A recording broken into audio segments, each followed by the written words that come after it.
E desde já eu queria deixar você tranquilo, porque certamente uma dessas técnicas vai poder ser utilizada por você mesmo que você esteja começando do zero.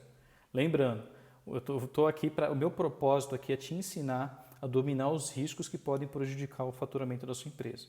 E isso não significa que você já precisa ter começado esse processo de gestão de riscos. O importante é você ter a ciência de que precisa fazer isso. E você que já está no meio do caminho, já está trilhando essa estrada há um bom tempo, também fica a oportunidade de avaliar se tem a chance de melhoria.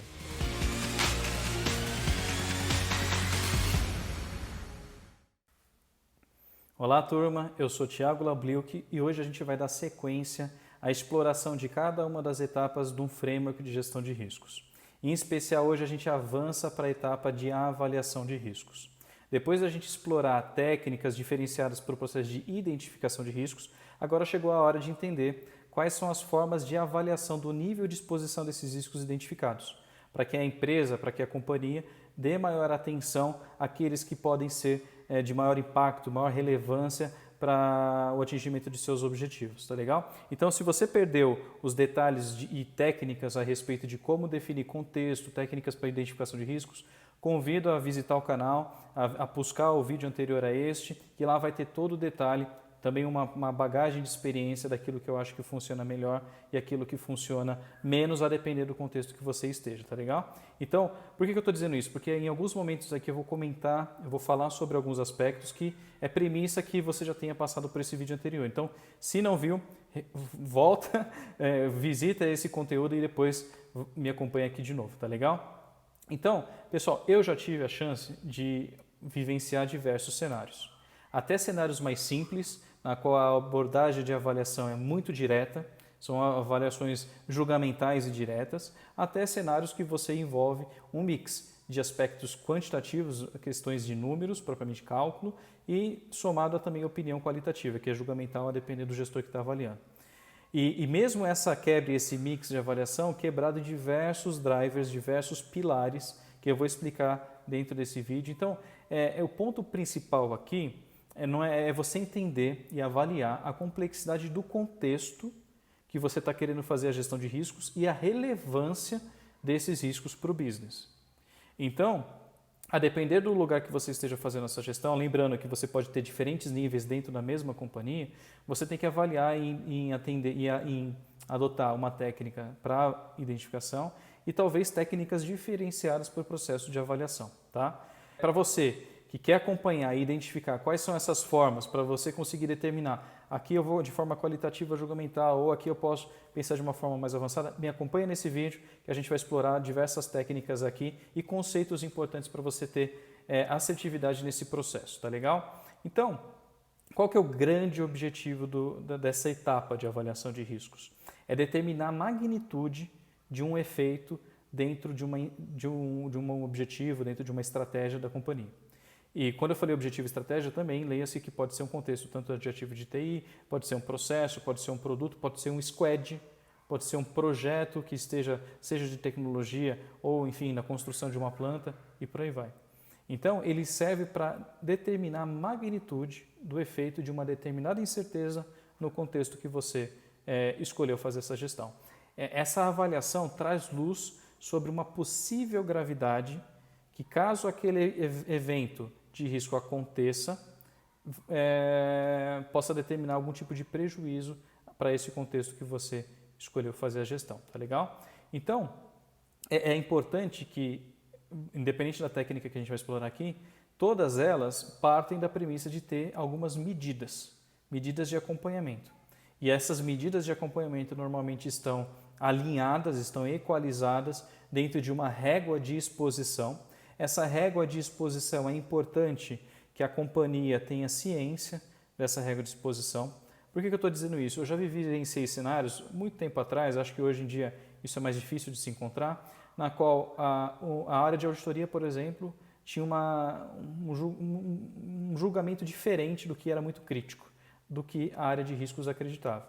Então, quando chegava para o board, um assunto que não era tão crítico para uma área, para outra era super crítico. E aí o board nunca sabia priorizar o que precisava ser feito em resposta àquilo que estava sendo trazido pelas áreas de riscos. Então é importante que a companhia tenha aprove, a diretoria consiga aprovar uma proposta que determine, olha, risco baixo para mim em aspectos financeiros é isso, em aspectos reputacionais é esse, de compliance é esse, enfim, tem vários drivers aqui que a gente vai explorar. Da mesma forma, eu acredito que a chance de acontecer com alto índice de exposição é tantas frequências, tantas ocorrências por mês ou a cada 12 meses, enfim. É bom alinhar isso para que depois todo o processo de avaliação, seja uma abordagem quantitativa ou qualitativa, siga essas regras, para que ao final, independente do método que você escolheu adotar, a companhia consiga ter o mesmo critério para a tomada de decisão. Tá legal? Então, pessoal, a exposição de riscos, propriamente dito, ela pode também possuir diversos níveis de significância. Conforme a gente já falou, tanto para o processo de identificação de riscos ou definição de apetite a risco, a depender do nível que você escolha fazer sua gestão, você pode ter técnicas e considerações diferenciadas. A mesma coisa acontece. Isso vai seguir para todas as etapas, tá legal? A depender do contexto, do nível da empresa, enfim, que você escolha fazer esse processo de gestão, você pode ter níveis de significância diferenciados. Por exemplo, por uma divisão, por um departamento, um determinado risco de vazamento de informação é extremamente crítico, porque faz parte, está ligado aos objetivos, à missão daquela área. Então, qualquer coisa que vaze ali pode ser sendo considerado para aquele gestor, para aquela etapa do processo, muito crítico. Só que quando você vai consolidando no nível da corporação, pode ser que esse risco de maneira isolada não seja tão significante. Pode ser que outros riscos, em que tem uma proporção muito maior de impacto, ganhem uma relevância maior. Então, por mais que as métricas utilizadas para aquele contexto coloquem ele dentro de uma situação de criticidade alta, pode ser que quando você consolide isso no nível da corporação, esse risco deixa de ser tão relevante assim. Tá legal? Então, é importante que, a depender, por isso que, como eu disse no vídeo anterior, evitar o boom de mapeamento. Porque senão você vai ter um boom de mapeamento, você vai ter uma base de dados gigantesca, só que talvez na forma de você consolidar isso, talvez você chegue à conclusão que tudo que você mapeou talvez não tenha significância para o business, para o negócio. Então é importante partir de cima para baixo. Tá legal? Evidentemente que todos os lados são importantes, tanto de cima para baixo quanto de baixo para cima, do ponto de vista de mapeamento e avaliação. Mas se você tem um capacity limitado e você precisa começar e dar resultados no curtíssimo prazo para o business, para o negócio, ver valor nesse processo, recomendo que comece por aquilo que é mais relevante para o business, tá legal? Então, mas de qualquer forma, esse processo de avaliação, quando tem a tendência a ter uma consolidação, aqui entra de novo e reforça a importância de ter padrão. A gente comentou no vídeo passado sobre categorias de riscos já padronizadas, algumas empresas já fornecem essas sugestões de categoria. Então, o melhor seria a taxonomia do risco, né, a forma de escrita já ser padronizada. Para quem tiver interesse, inclusive pode me procurar que eu vou dar 2 sugestões para você fazer esse processo de taxonomia. Mas caso não seja possível, porque reconheço que isso depende de uma disciplina muito grande, pelo menos categorize os seus riscos dentro de um template, dentro de uma biblioteca já padronizada. Porque daí você, na hora de você consolidar, você pode estabelecer critérios de ponderação por categoria, levando em consideração a categoria e o contexto que aquele risco foi mapeado. Tá legal? Então é importante ter padrão. Você ter um processo de gestão de riscos, que você vá para campo, fazer um processo de identificação e depois a avaliação de algo que não tenha padronização, dificilmente você vai conseguir consolidar e você vai ter um esforço danado em produção de dados que no fim do dia talvez você tenha que ser arbitrário em algumas situações. E a arbitrariedade tem por si só diversos riscos, porque você de uma maneira enviesada pode priorizar algo que na verdade por business não é prioritário, tá legal? Muito bem, então quais são os tipos de avaliação de riscos que a sua empresa pode adotar? Tá legal? Bom, primeira coisa, vai depender do seu nível de maturidade. Como eu disse, não tente você querer adotar o mais avançado, sendo que você não tem estrutura para sustentar essa abordagem. Você vai se frustrar. Então, avalie bem como é que está o seu contexto e comece do mais simples, convidando os gestores a entender o valor que isso traz, para depois você conseguir evoluir. Tá legal? Em si, o processo de avaliação, ele tenta dar medida para o que você já debateu dentro do processo de identificação de riscos.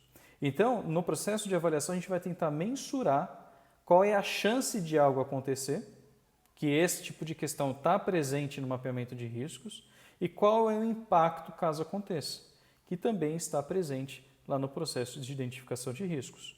Tá legal? Então, a partir dessas duas grandes questões, a gente vai tentar mensurar qual o nível de significância, qual o nível de criticidade que um determinado risco tem para seu contexto. Tá legal? E essas duas grandes medidas, né, seja a chance de acontecer ou o impacto, são divididas em dois vértices dentro de um gráfico que a gente está colocando agora um exemplo aqui no vídeo. Tá legal? Um vértice diz respeito a impacto, ou seja, qual é o nível de impacto pro contexto, pro business, pro negócio, caso aquele evento aconteça.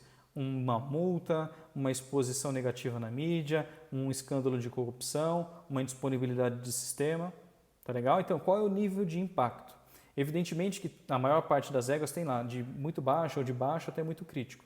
A régua de riscos é o que vai determinar o que se enquadra em cada um desses quadrantes. Então, é importante ter um padrão para definir o que é um risco médio para a empresa, um risco alto e por aí vai. Tá legal? Então, um dos vértices é o impacto.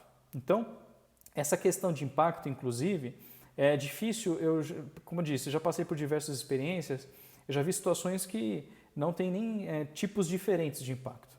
É um único impacto e de maneira julgamental você determina se é alto, médio ou baixo. O que eu acho que é ruim, mesmo para você que esteja começando agora, porque se torna arbitrário, se torna num nível tão julgamental que é difícil depois você querer analisar por que isso é alto, por que não é. E corre o risco ainda da empresa dar prioridade para aquilo que talvez não seja. Tá legal? Então, o driver de impacto ele pode ter diversas abordagens, tá legal? Seja o que eu mais vejo por aí é o quê? É uma avaliação do ponto de vista reputacional, uma avaliação do ponto de vista financeiro, uma avaliação do ponto de vista de impacto ao meio ambiente, uma avaliação do ponto de vista de impacto a relação a pessoas, e pessoas eu coloco tanto questões a clientes quanto pessoal de terceiros e funcionários, tá legal? Impactos, um drive de processo, e isso pode envolver tanto questões transacionais do seu back-office, da sua área de processamento, ou segurança do trabalho. Também é um outro impacto que é muito importante. Porque quando você começa a avaliar esse aspecto, é comum que, para quem é do setor bancário, seja totalmente enviesado a aspectos financeiros ou reputacionais. Só que quando você vai para o ramo da indústria, você percebe que saúde e segurança do trabalho é muito mais presente do que o financeiro. Então, não acredite que o contexto, por isso que é importante avaliar o contexto que você está, para não se enganar ou não estiver completamente enviesado para uma abordagem que não vai ser útil para o negócio, tá legal? E um último driver, pessoal, diz respeito a social e direitos humanos, tá? Então, significa que você precisa ter todos estes no seu processo de avaliação? Não. Mas é de bom tom que você tenha pelo menos o reputacional, o financeiro, o meio ambiente, o de processos e pessoas. Questões sociais podem ser absorvidas na categoria de pessoas e questões de direitos humanos vai depender muito da complexidade do seu negócio. Tá legal? Mas recomendo que a avaliação de riscos leve em consideração todos esses drivers. E o que significa isso? Quando você for avaliar o impacto do risco, você faça uma medição do impacto para cada um desses drivers e depois contar com um processo de ponderação. Ou seja, você consolida isso com base no peso que cada um desses drivers tem para o seu negócio. Tá? Essa é uma abordagem que eu acho que leva um pouquinho mais de trabalho para você analisar, mas dá muito mais clareza, traz muito mais assertividade a respeito daquilo que eventualmente tem maior impacto ou não. Tá legal? Porque caso contrário, você pode ficar de uma maneira mais simplista, colocando tudo lá como muito crítico, como alto, etc. Porque o ser humano, como eu disse, quando percebe que está numa questão de observância, de inspeção, tende a querer colocar que tudo que ela faz é crítico, para se sentir importante. Então tome cuidado com isso.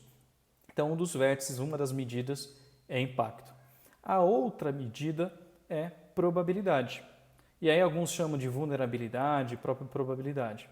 E isso diz respeito a qual é a possibilidade de ocorrência daquele risco. Tá legal? E essa abordagem ela pode ter três grandes formas. Tá legal? Eu recomendo que no começo você escolha uma. E a depender da complexidade, necessidade de refino, de cálculo, etc., você pode adotar uma ou outra.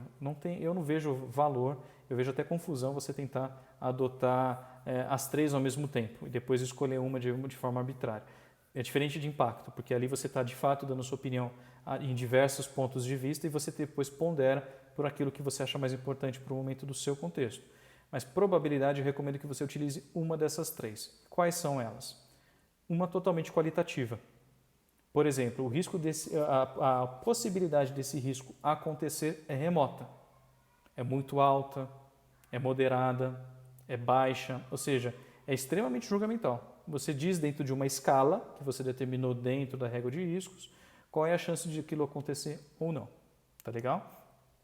É aquela história, não tem certo ou errado. Evidentemente que para uma companhia, dependendo do contexto, isso não é suficiente. Talvez você tenha que ir para uma abordagem quantitativa. Exemplo, a possibilidade deste risco acontecer é de 80%. Ou seja, você conseguiu quantificar a chance desse evento acontecer. E certamente essa quantificação está baseada em um histórico de dados, está baseada em eventos de fato que aconteceram. E a depender das características, existe um cálculo preditivo ou determinístico de qual é a probabilidade desse evento acontecer. Tá legal? E pode ser uma abordagem baseada em frequência, ou seja, é o meio do caminho. Ele ainda continua com um aspecto forte, qualitativo, mas tenta trazer algum ponto quantitativo. Por exemplo, a possibilidade desse risco acontecer é uma vez a cada 12 meses. E isso pode levar em consideração características do contexto, por exemplo, aquele automóvel, aquele avião voa uma vez ao ano, ou ele voa 2 vezes ao ano, ou ele voa 12 vezes ao ano, e a chance de dar problema é um mês, um mês dentro do ano. Ou aquele processo, ele é executado todos os dias. Então, evidentemente que um problema pode acontecer mais de uma vez ao ano, dado que a frequência de execução daquele processo é muito alta. Então faz sentido você aumentar o nível de criticidade só se tiver somente um caso.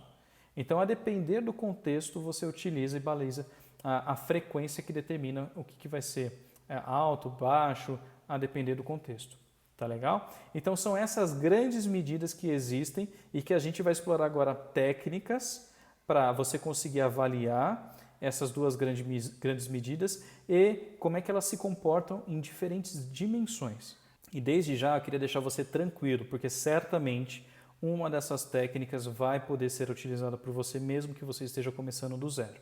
Lembrando, o meu propósito aqui é te ensinar a dominar os riscos que podem prejudicar o faturamento da sua empresa. E isso não significa que você já precisa ter começado esse processo de gestão de riscos. O importante é você ter a ciência de que precisa fazer isso. E você que já está no meio do caminho, já está trilhando essa estrada há um bom tempo, também fica a oportunidade de avaliar se tem a chance de melhoria. Tá legal? Então vamos lá. Eu divido aqui em 3 grandes grupos de técnicas. Tá legal? A gente até falou en passant esse assunto, falamos por cima esse assunto nesse próprio vídeo. O primeiro grupo é uma análise qualitativa, tá legal? Que é baseada em julgamento. Então, isso está conectado com aquele processo de identificação baseado em entrevistas ou workshops. Ou seja, durante o processo de identificação de riscos, você já pode emendar questões relacionadas qual é a chance de acontecer e qual é o impacto caso aconteça, já utilizando métricas da sua régua de riscos. Tá legal? Então, é importante que essa técnica qualitativa é baseada em entrevista, é baseada no julgamento. Tem problema com essa técnica? Na minha visão, não, se você não tiver dados suficientes para mensurar a exposição de riscos. Eu acho que o problema maior é quando você é generalista, você tem condições de evoluir e você fica persistindo nesse método. O que vai acontecer, o que eu já vi muito acontecer, é o gestor, ele entra dentro de um mecanismo de só dizer a exposição é igual a que eu fiz da última vez, a exposição é igual a que eu fiz da última vez, ou seja, ele não debruça de fato sobre o evento, sobre a incerteza do contexto dele, tá legal? Então, tome cuidado para não ter viés nessa avaliação. Sempre cria aquela provocação para dizer, pô, será mesmo que não é chance alta a chance de acontecer? A gente tem acompanhado aqui, vimos diversos problemas serem relatados, a gente viu avaliações de auditoria externa ou interna que foram feitas e identificaram uma série de problemas, então eu não acho que seja tão baixo assim, então a gente precisa avaliar com mais calma, tá legal? Chame a responsabilidade dos gestores. Isso só funciona também com todo o patrocínio que a gente falou anteriormente sobre cultura e por aí vai, tá legal? Então o primeiro grupo é uma abordagem qualitativa que é baseada e conectada em entrevistas e workshops, tá legal?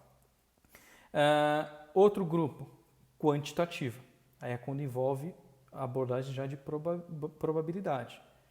Cálculos baseados em dados históricos, seja interno ou não da companhia, que possam trazer referência e comportamento histórico para dizer se um risco tem a chance de acontecer mais baixa ou mais alta.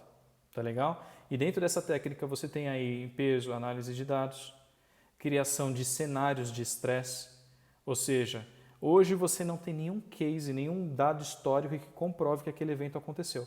Mas e se você simular se esse evento acontecer? Qual é o impacto, então, que isso pode gerar? Quanto custa a indisponibilidade de um sistema? Quanto custa a fraude à sua marca sendo exposta no escândalo de corrupção? Não necessariamente precisa ter dados internos. Pode ter dados externos que, com base em pares e em concorrentes, pode, não sendo só locais, mas internacionais, podem dar luz a respeito de possibilidades com relação a isso. Então, a análise de dados é muito bem-vinda para isso, para criar cenários de estresse. Outra técnica diz respeito às simulações, ou seja, é você criar simulações para você estressar da mesma forma esse processo de avaliação, tá legal? Então, toda a parte quantitativa necessita de você ter uma análise de dados históricos. Eu já vi acontecer, pessoal, de alguns gestores de risco, e aí é minha visão sobre isso, de chegar e falar assim, não, minha abordagem é quantitativa. Pô, bacana. Aí você vai avaliar a forma como ele faz, aí o processo de avaliação de riscos tem lá algumas caixinhas de texto, que a pessoa tem que imputar lá o valor de uma possível multa, a frequência daquilo acontecer no ano, etc. Olha, na minha visão, continua quantitativo, qualitativo, julgamental. Você só está mudando a forma de formalizar aquele julgamento de uma pessoa. Ou seja, de fato, aquele input está baseado no estudo histórico ou está totalmente baseado na experiência de quem está imputando aquela informação. Ou seja, tem de fato embasamento para dizer que a multa é R$1 milhão ou é 10 milhões de reais. Tem embasamento histórico para dizer se a frequência daquele evento acontecer é de 5 vezes ao mês ou pode acontecer todo dia, a depender do contexto do processo, do produto, enfim. Então percebe? Então tomem cuidado para vocês também não se frustrarem. Por quê? Porque pode ser que vocês estejam acreditando que estão numa abordagem quantitativa e na verdade não estão.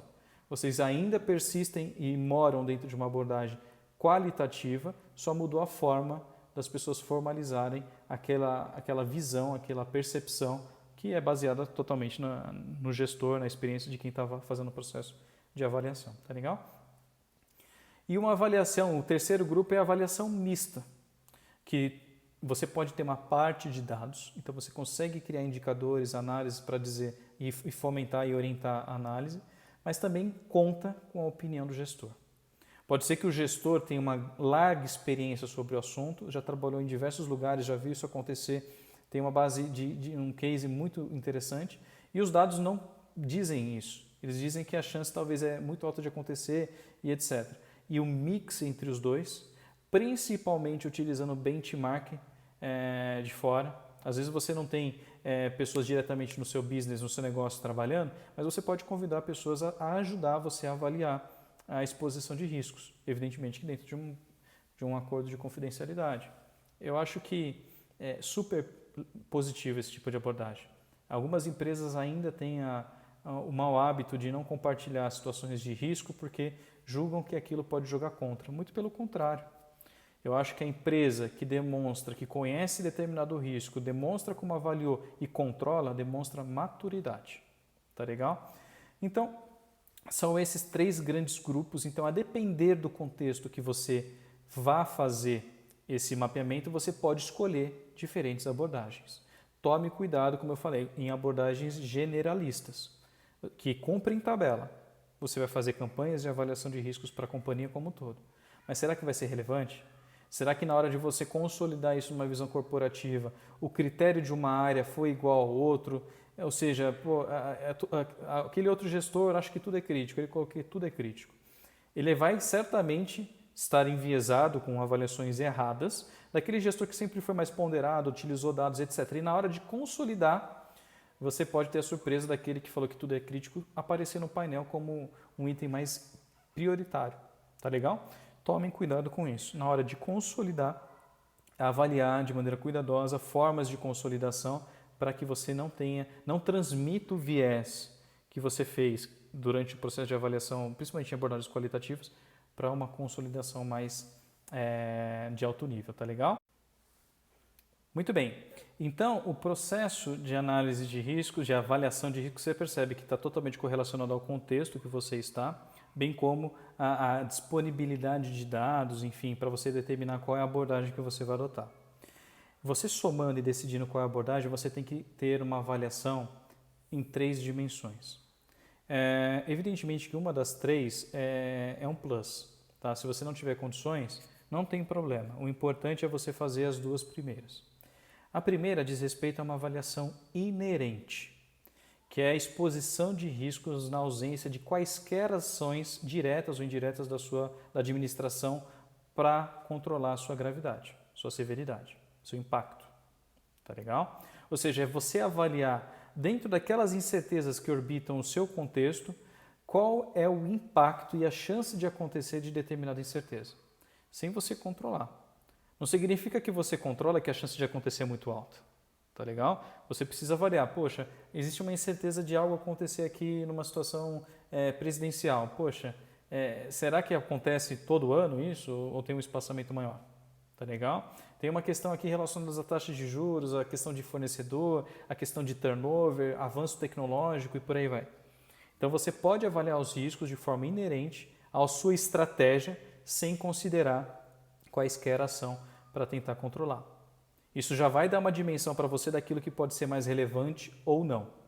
Evidentemente para você tratar e dar resposta, porque aquilo que se você não faz nada tem uma chance de acontecer baixa, opa, então vamos ficar de olho, tá legal? Mas eu vou investir resposta, controle naquilo que eu sei que pode acontecer com uma frequência maior e se acontecer o impacto é realmente muito grande, tá legal? Então ter essa abordagem inerente é muito importante, é a base de saída para qualquer processo de avaliação de riscos.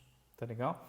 Depois tem uma outra dimensão que pondera a avaliação inerente, que é a avaliação residual. Então, você tem lá um determinado impacto. Você falou que o impacto deste risco é alto, lá na avaliação inerente. A chance de acontecer também é alta. Poxa, legal. Então, a intersecção, conforme a gente já mostrou na figura, a gente vai mostrar aqui de novo, ela determina que esse risco tem uma criticidade tão alta. Então, legal. Na avaliação residual, você considera aí sim todos os controles que a empresa aplica para que aquele risco não aconteça. E aí você tem que medir, você mexe, na verdade, o que é alterado com base nos controles é a chance, é a probabilidade disso acontecer. Tá legal? Se você tem muitos controles e esses controles são bem eficazes, opa, então a chance de acontecer é muito baixa, mas o impacto permanece alto. Tome cuidado, pessoal. Não muda, assim, é a minha sugestão. Na avaliação residual, o impacto não altera, porque de maneira inerente ele já existe. Se você no residual percebeu que o impacto é menor, então você tem que mudar o inerente. Porque você está falando de uma situação, caso aconteça, basta um evento para acontecer e ser desastroso, então não é a quantidade de controles que vai mudar a magnitude. A chance de acontecer certamente. Então, por isso que o residual é a exposição de riscos considerando todos os controles existentes e aquilo que falta, ou seja, aquilo que restou, o resíduo de algo ainda assim acontecer mesmo depois de tantos controles. Monitoramentos, alçadas, processo e por aí vai. Tá legal? Então é por isso que é estranho e na minha visão é errado você ter uma avaliação residual, por exemplo, um risco que está alto, impacto alto, probabilidade alta de acontecer. Aí de repente no residual ele ficou com impacto baixo e chance e probabilidade baixa. só porque o gestor queria colocar todo mundo naquele quadrante, naquela zona de conforto de tudo tá verdinho. Toma cuidado, porque você está avaliando errado, você está fazendo a instituição tomar uma decisão errada. Então, análise residual, ele mexe, evidentemente, somente no vértice de probabilidade. Tá legal? E a terceira dimensão, que eu acho que é uma abordagem mais avançada. Então, se você não tiver condições, não perca tempo com isso, mas saiba que existe. Você tem uma avaliação residual futura, que aí sim você pode mexer eventualmente no impacto, tanto no impacto quanto na chance de acontecer. Por quê? Porque pode ser que para o futuro você está pensando em automatizar aquele processo. Então a chance de acontecer vai ser quase que nula, pequena, não é que ela some. Cuidado, riscos não desaparecem, a não ser que o processo mude, que talvez esse seja o caso. Tá? Então o processo mudou, talvez o risco nem exista. Ou eu tinha um processo de que processava pagamentos de milhões. Hoje, no futuro, eu vou matar esse business. Não vai processar milhões, vai processar só algumas dezenas. Opa, então o impacto vai mudar. Então, quando você está falando em avaliação futura, você tem que levar em consideração também o contexto. Lá no futuro, o contexto vai ser o mesmo? Se sim, então temperatura e pressão tem que se manter, do ponto de vista de impacto. E você tende a mexer, então uma meta é diminuir cada vez mais a chance daquilo acontecer. Mas caso contrário, você está pensando em mudar o processo, mudar o seu nível de exposição e por aí vai, aí você pode sim mudar o seu nível de impacto, porque é uma visão futura de diminuição de exposição de risco. Tá legal? Todas essas avaliações, pessoal, nessas 3 dimensões, considerando contexto, técnica de avaliação, abordagem, etc., é muito importante, porque elas que vão orientar, elas que vão determinar a tomada de decisão. E qualquer avaliação mal realizada vai fazer com que a decisão seja tomada de forma inadequada e, mesmo tendo os riscos identificados e avaliados, gera um nível de desconhecimento e certamente vai ter algum tipo de surpresa. Como é que ninguém viu esse risco? A gente viu, mas achava que a chance era muito pequena. Então, peraí, como é que a gente de forma inerente avaliou que era crítico e de repente não se tornou mais crítico? Entendeu? Então, é importante que esses critérios sejam muito bem revisados. Tá legal? Um ponto importante, pessoal, que eu queria destacar, que diz respeito à questão do residual, diz respeito a mapeamento de controles. Então, significa que quanto mais assertivo, assim como se você for fazer uma identificação de riscos, você explora bem as causas e os impactos, você mapear os controles te dá também embasamento para dizer se aquele risco está mitigado ou não. Tá legal? Se você também não tem um processo de mapeamento de controles existente, vai ficar ainda muito, muito julgamental. Então eu recomendo que tenha sim. É só pensar em fluxos, a gente vai falar sobre isso em outros vídeos, de quão fluido é esse processo de identificação de controles. Porque cuidado, se você ainda tem um processo de identificação de controles engessado, baseado somente nas áreas de controle, é finita a capacidade. Logo, você não consegue acompanhar essa complexidade, essa velocidade que os negócios hoje estão mudando e por aí vai. Tá legal? Fica de olho nisso. Então, pessoal, esses são os grandes temas, esses são os grandes capítulos que envolvem a temática de avaliação de riscos. Tem a chance ainda de você ter níveis mais sofisticados de avaliação, além dos aspectos quantitativos, é você também fazer as questões de interconexões de riscos. Ou seja, um risco, se acontecer, pode desencadear na ocorrência de vários outros riscos e uma avaliação deste influenciar na do outro. Evidentemente que eu estou falando aqui em questões mais voltadas para o quantitativo, tá legal? Então, é essa a mensagem que eu queria passar com vocês. Tomem cuidado com o viés dentro das avaliações, seja quantitativa ou qualitativa. É mais fácil ter dentro da qualitativa, tá certo? Então, tomem cuidado com isso. Evidentemente que todas as técnicas que eu coloquei aqui carecem de ferramentas, carecem de templates, métodos de aplicação que a gente vai explorar na sequência dessa grande jornada que eu vou ter aqui com vocês. Mas por hoje é isso. Espero que tenham gostado. Para quem se interessou, pode me procurar. Se tem algum tema que queira explorar com maior detalhe, a gente vai explorar. A gente quer focar essa trajetória naquilo que for mais relevante para vocês, porque afinal de contas o risco tem que ser útil, tem que ser relevante para o business, porque através de uma gestão eficiente de riscos a gente evita e protege que o faturamento seja comprometido, tá legal? Então é isso, espero que tenha gostado, muito obrigado.